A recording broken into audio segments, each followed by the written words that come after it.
Padre Diego, que para esta pregunta pudieras dar un curso completo, porque tú eres una enciclopedia de todo lo de la renovación. Pero nos gustaría escuchar algo en los inicios de la renovación en Latinoamérica. Yo sé que tú fuiste testigo de cómo se fue expandiendo esta gracia en muchos lugares, y me imagino que cada país fue una manera diferente, pero si nos pudieras compartir algo general de cómo tú viste, cómo empezó a expandirse esta corriente de gracia en Latinoamérica y cómo empezaron tantas personas a recibir el bautismo en el Espíritu. Mucho gusto, Andrés. A ver, primero te cuento una experiencia de Colombia. Aquí en Colombia tuvimos una reunión planeada, creo que me la mencioné, planeada por el padre Rafael García Herreros y por el padre Francis Magnat. Y en esa reunión se invitaron líderes de América Latina. Vinieron, en total eran 27. Yo recuerdo que había unos padres norteamericanos dominicos, el padre Magnot, después el padre Ralph Rogalski, estaba también Patricio Rirden. Ellos venían de Bolivia, donde trabajaban como misioneros. Pero aquí en Colombia hubo un padre que lo enterramos hace 10 días, el padre Fernando Umaña, era aquí colombiano. Y así fueron llegando de otras partes. Eso se llamó el ECLA 1. En 1973, al final, en octubre, del 8 al 12 de octubre, hubo en Roma, pues, en esas reuniones estuvo el padre Tomás Forest, que ya murió también. Tomás estaba en esa época trabajando como párroco en Aguabuenas, Puerto Rico. Y Tomás quería hacer en Puerto Rico una gran reunión internacional. Pero también el cardenal Suenens quería escribir un libro sobre el Espíritu Santo.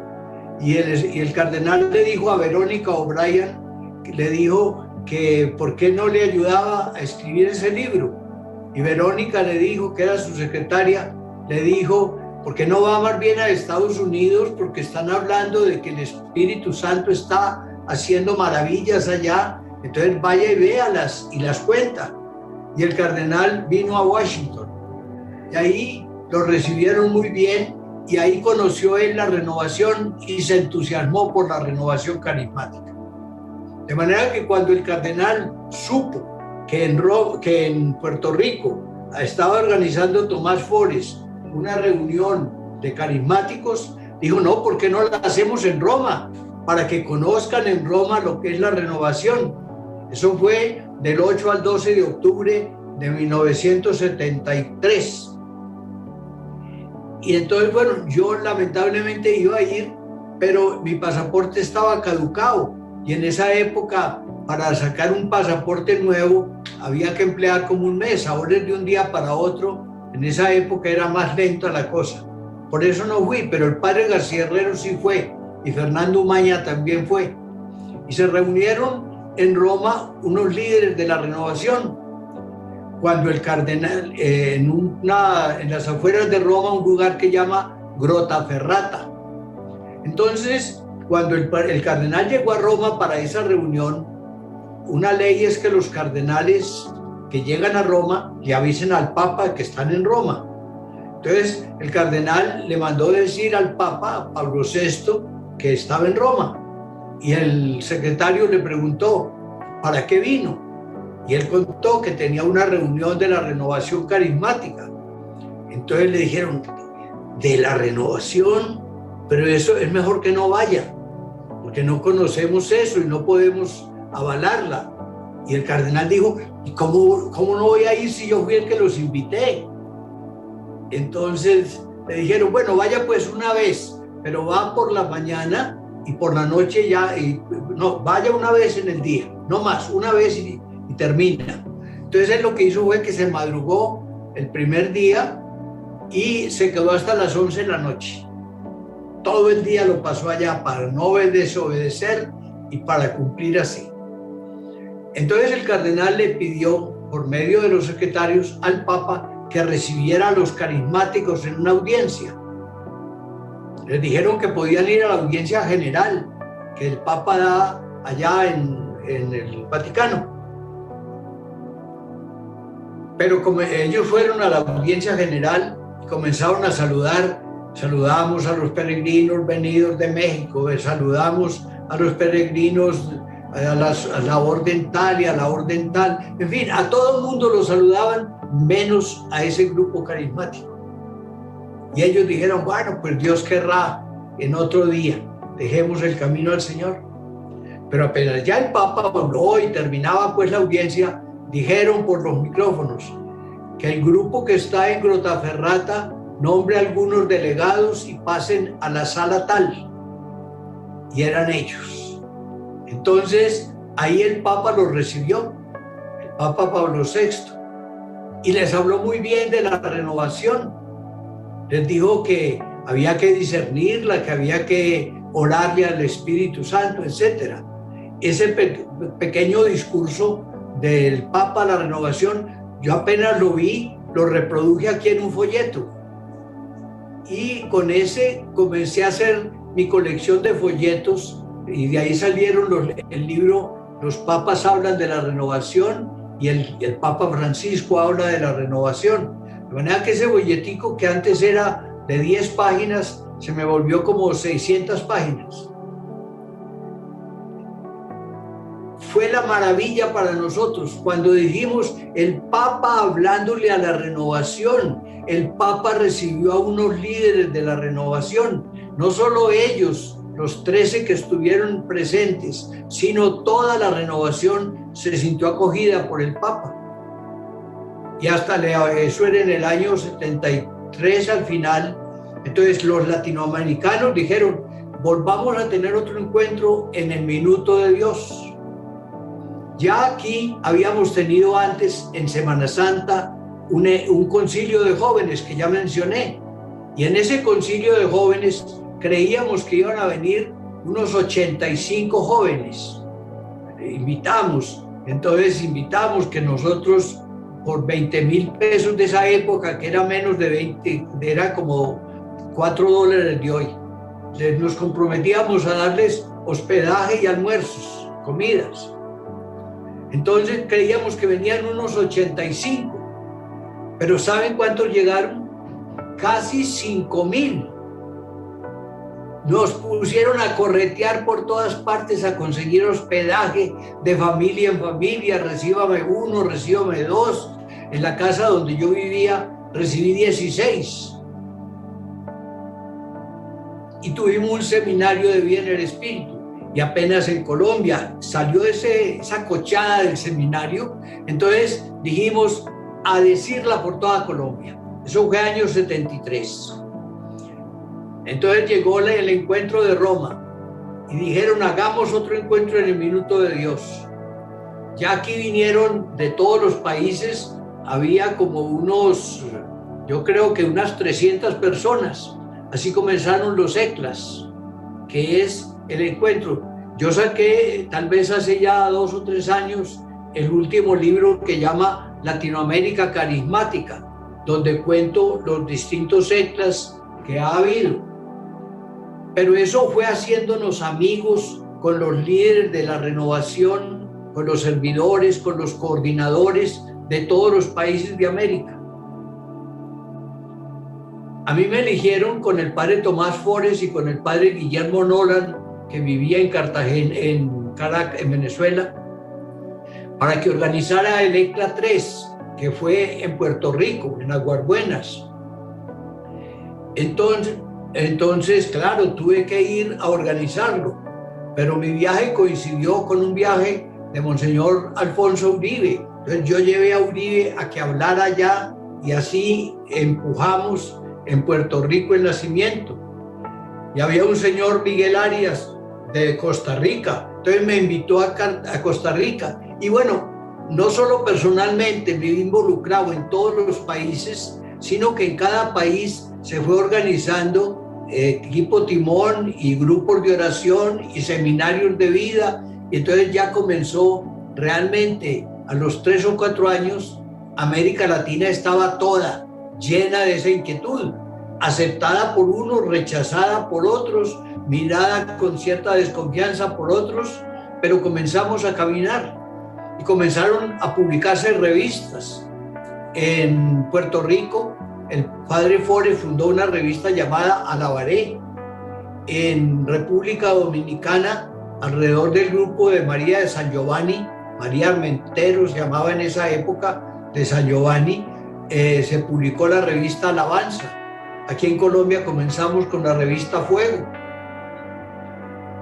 En esos días yo publiqué en un periódico que llamaba El Minuto de Dios, publiqué un artículo sobre el grupo de oración. Era barato, era un folletico menor, como una novenita, una cosa muy pequeña.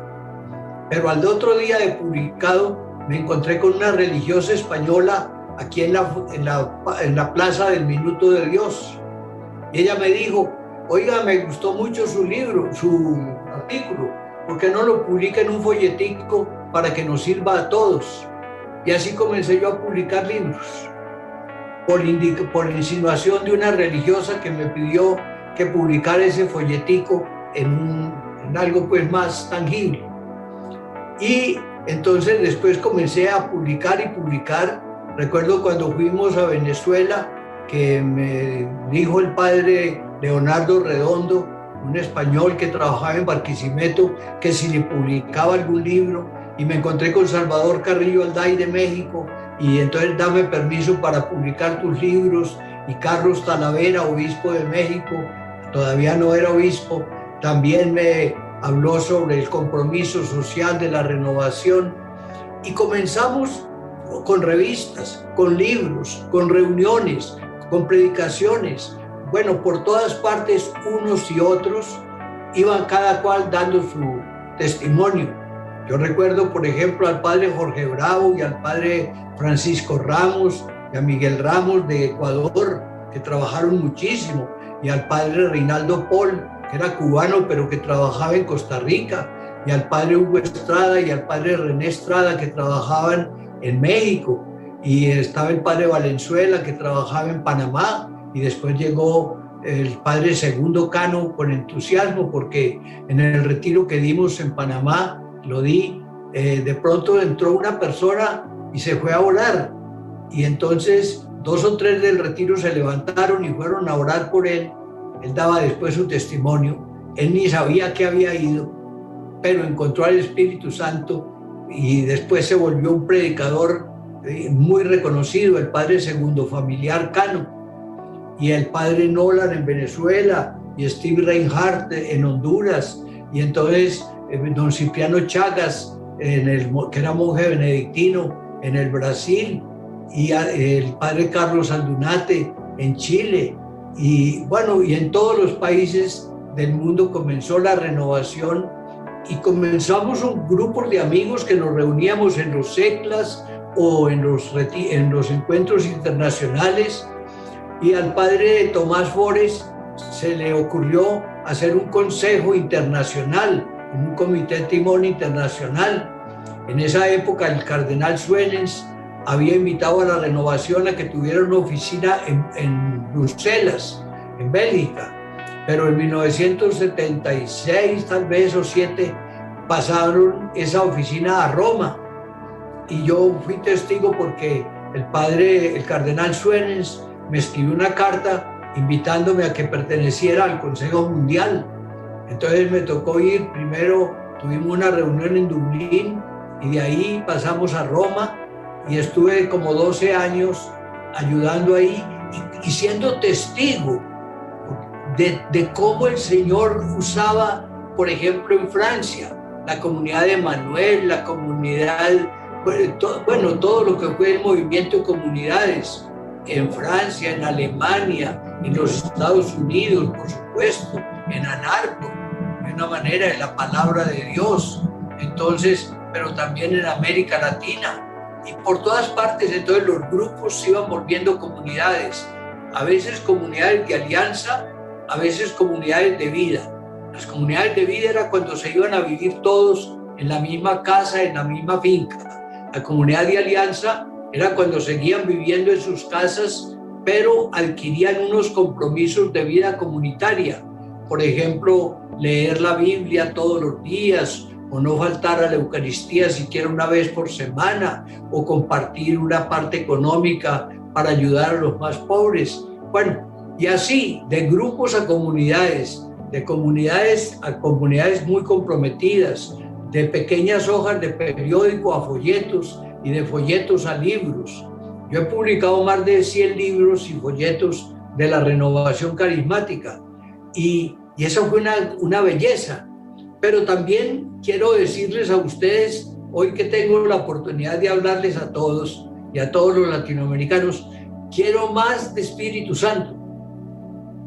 Yo sé que tenemos los libritos de Salvador Carrillo Alday sobre el Espíritu en los Evangelios, en los Hechos y en las cartas de los apóstoles. Pero realmente hemos insistido mucho en el carisma de sanación, hemos insistido mucho en ciertos carismas, pero el que da los carismas, el carisma por excelencia, el carisma fontal, es decir, la fuente de los carismas, el carisma primordial es la misma persona del Espíritu Santo. Yo creo que ahí tenemos que hacer un redescubrimiento, que nos apasionemos por el Espíritu Santo. Y cuando tú planteabas una pregunta ahora, Andrés, de cómo hacer para responderle al Papa Francisco en sus llamados a divulgar el seminario de vida en el Espíritu y el bautismo en el Espíritu Santo, yo creo que la única manera que tenemos es pedir Espíritu Santo, que Jesús siga llenando su iglesia del Espíritu Santo, que Jesús siga bautizándonos a todos con el Espíritu Santo, que el Espíritu Santo nos dé a todos la vida nueva, que Él es el que la sabe dar, que sea el Espíritu Santo, como dice la carta a los Romanos, el que nos conduzca hacia el Padre, que sea el Espíritu Santo el que nos ilumine, que sea ese Espíritu creador el que nos dé creatividad para ver cómo le hacemos. Por supuesto que tenemos que seguir predicando la palabra, por supuesto que tenemos que seguir orando y suplicándole al Señor, pero ojalá nos centremos del todo en el Espíritu Santo. Hubo libros que llamaban al Espíritu Santo el Dios desconocido, usando las palabras de Hechos Apostólicos, donde San Pablo en Atenas dice que viene a predicar el Dios desconocido por los atenienses. Pero esa palabra se la aplican también a Dios Padre, pero de una manera especial al Espíritu Santo. Que no sea desconocido para nosotros en la renovación. Yo sigo preparando un libro que no sé cuándo aparecerá porque ya es muy grueso, pero he publicado como 12 sobre el Espíritu Santo. Hay uno que llama el Espíritu Santo y los sacramentos. ¿Cuál es la acción del Espíritu ahí en los sacramentos? Hay otro que llama Pentecostés permanente. Hay otro que llama carismas y ministerios. Hay otro que llama guiados por el Espíritu. Hay otro que llama símbolos del Espíritu. Yo quisiera contagiar a todo el mundo de amor al Espíritu Santo. Que sea el Espíritu el que nos purifique y el que nos llene. Yo creo que me estoy excediendo en la respuesta. Tú tienes que animar el diálogo, pero